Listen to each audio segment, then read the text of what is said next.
Hello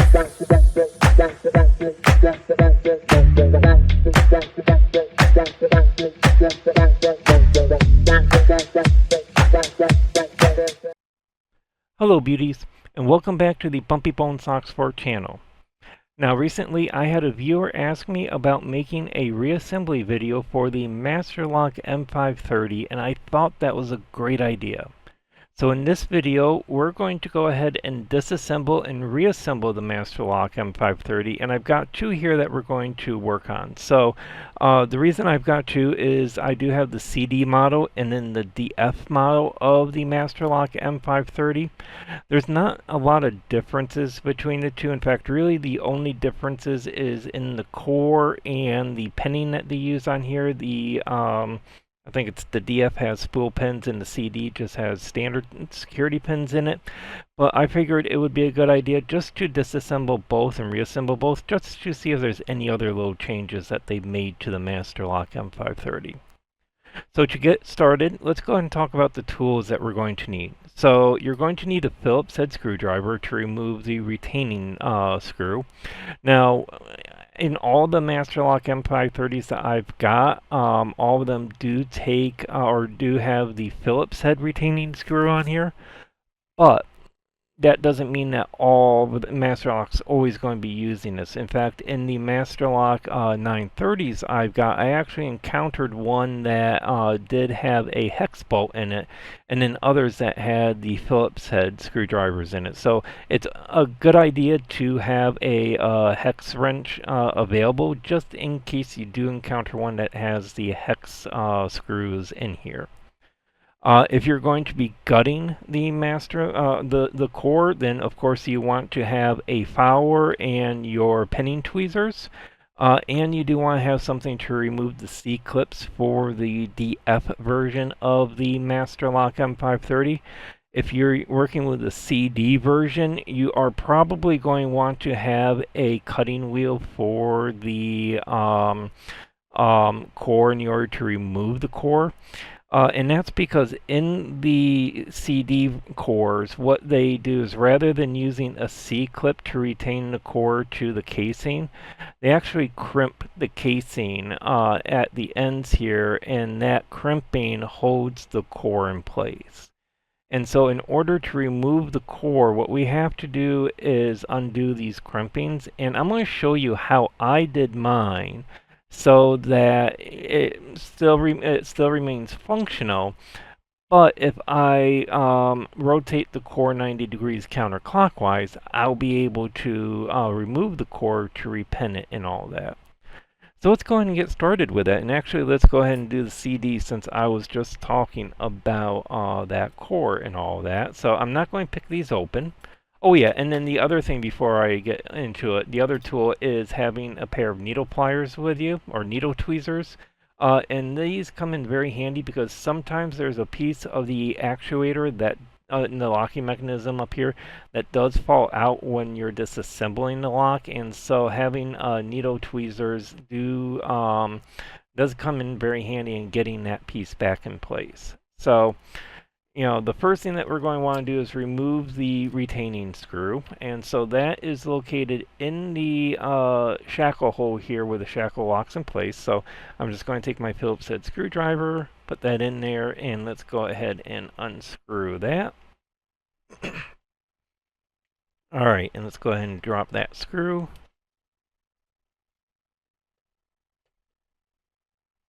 This one's being a bit stubborn. There we go. And then I'm just going to get the cap there. Okay, so now we want to remove the retaining plate. So I'm just going to either take the pinning tweezers and just put that in the hole and lift this up.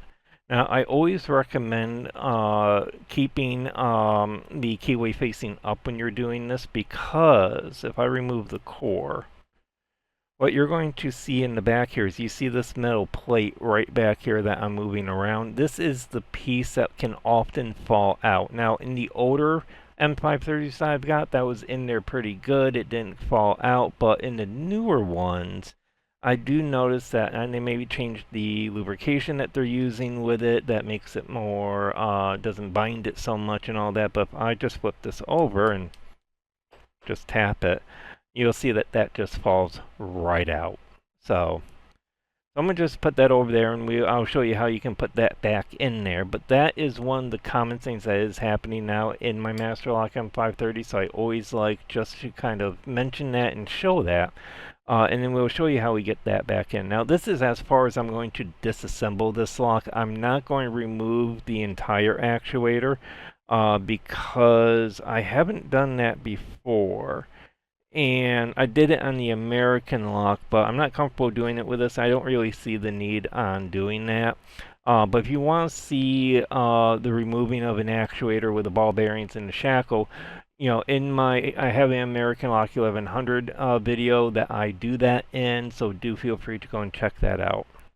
So let's go ahead and take a look at the core here, and we're going to repin the core. And this is what I was talking about in terms of what I did. So when you're looking at the back of the core at the 3 o'clock position, what I did was I took my cutting wheel and I cut off the crimp that was there, but I left the crimp on the other side in place. And that is because if I take our key here, when you go to unlock the padlock, you're rotating the key 90 degrees. And what that's going to do is that's going to put the other crimp at the top there, and that's going to hold the core in place. So I can't remove the core at that 90 degree orientation to the 3 o'clock. But if I rotate 90 degrees counterclockwise, what that does is that puts that crimp at the bottom of the keyway with the warding there, and that's just enough room to allow me to slide out the core.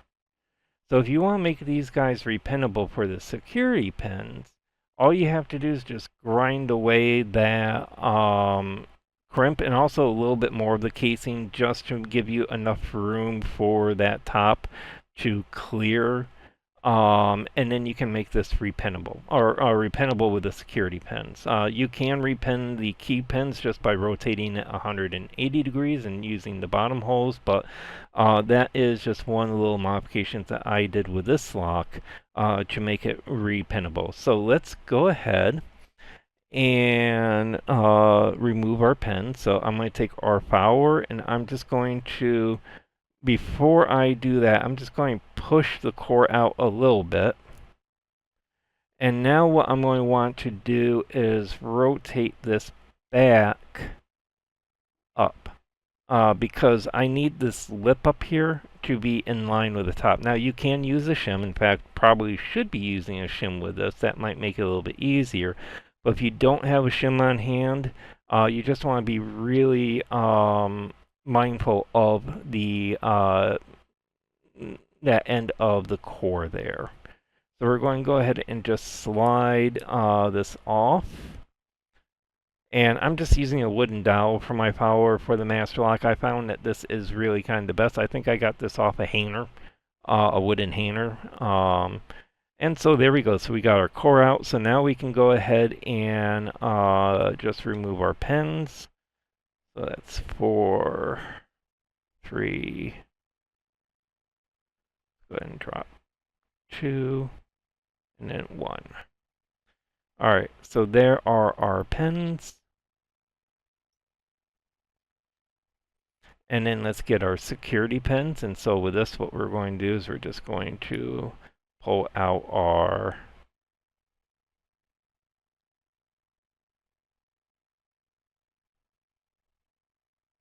power.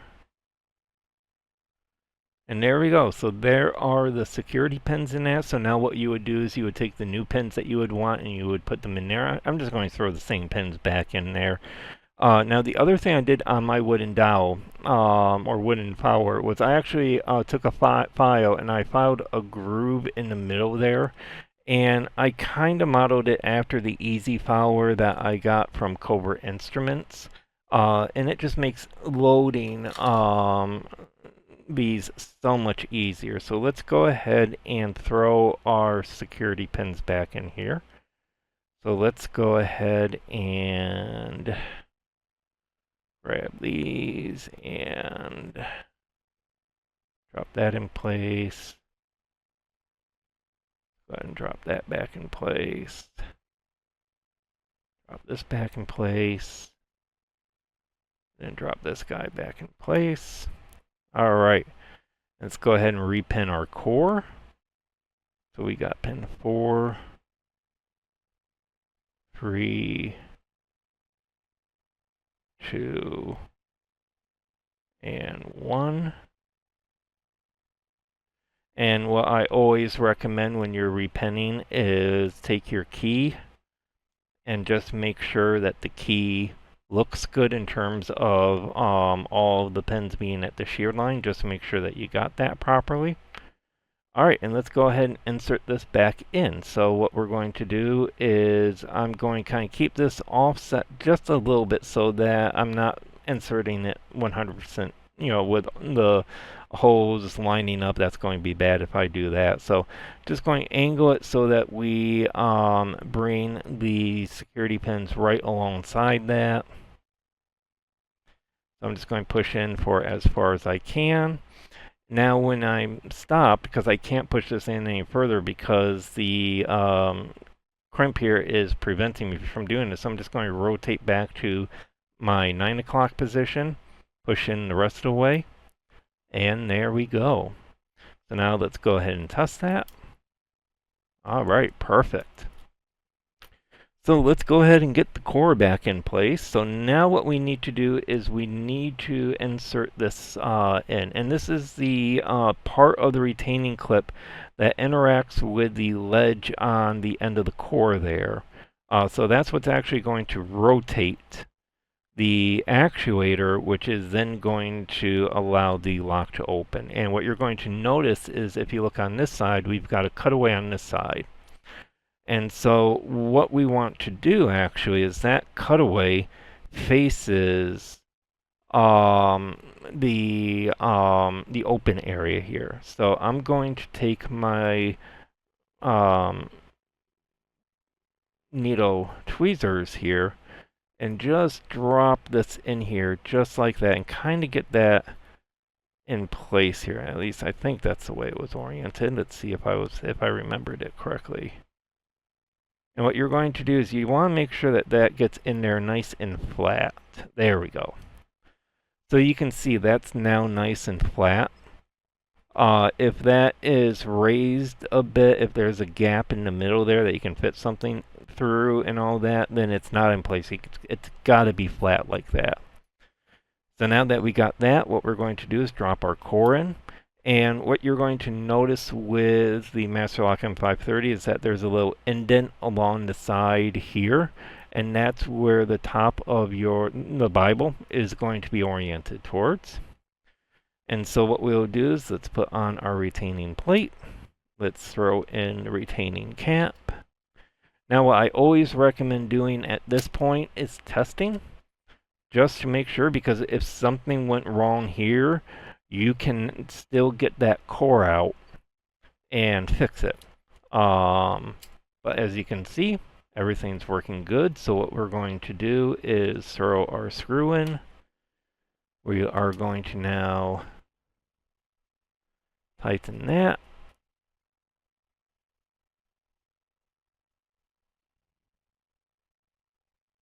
Come on.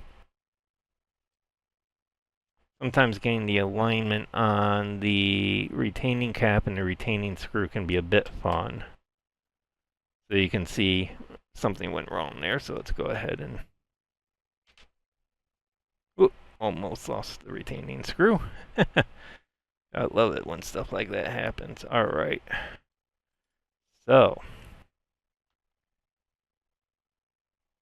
Come on. Alright, I think I got it this time. Maybe. Most likely. Maybe not. Maybe. Yes. No. Yes. Yes. Yes. Alright. So there we go. We got that back together now. Let's go ahead and take a look at the other one here real quick. And I'm not going to repin this one. We're just going to remove the core and then reassemble this one here. So let's go ahead and pop it open. And we can see you still have the Phillips head in there. So let's go ahead and remove that.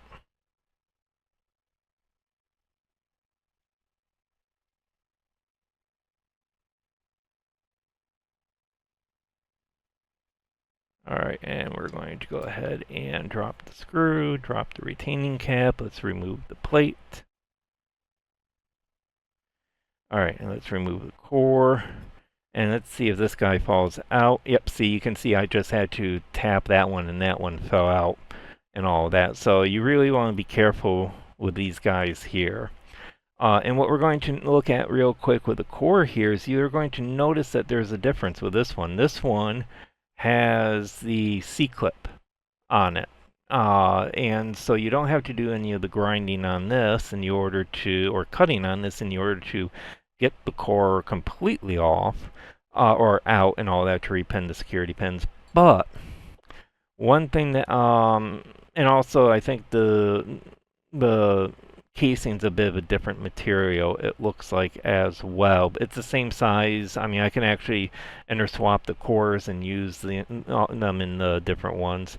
The one thing that I do want to comment on the C-clip that they use with these is they are a pain in the butt to remove. That's why I'm not going to repin this one.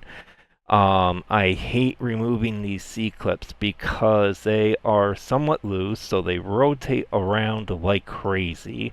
They're slippery little guys, and they are stiff. It's a very rigid metal they used with the C-clip, and so it's a lot of force in order to get these off, and I really hurt my hand big time getting those off. So we're not going to repin this guy. Again, with these, if you're just looking to rekey and not do anything with the security pins, you have the holes on the bottom that you can always use to do an easy repin. So let's go ahead and throw this back in place. So again, we're going to take the ridge here and keep it on that side and just drop that in. And we're just going to manipulate that and just kind of massage it in place. There we go, it dropped in place. Alright, now that we got that in place, we're going to go ahead and drop in our core. And this one actually is interesting. They don't have that groove on the side here. So you do want to make sure that you have that oriented towards the right-hand side. I kind of miss that because that's a nice little indicator on, making sure that you have it. Of course, when you put the plate back on, you'll definitely be able to tell if you have it oriented right in that. But, it's just one of those things where, without having that added step of putting the retaining plate on, you know that you've got it correctly. Because sometimes I forget. Let's go ahead and put that back on, and let's go ahead and put in our retaining cap. And again, we're just going to do a very quick test just to make sure that the lock is functional. Yep, there we go. Let's go ahead and throw in our retaining screw, and hopefully this one will cooperate.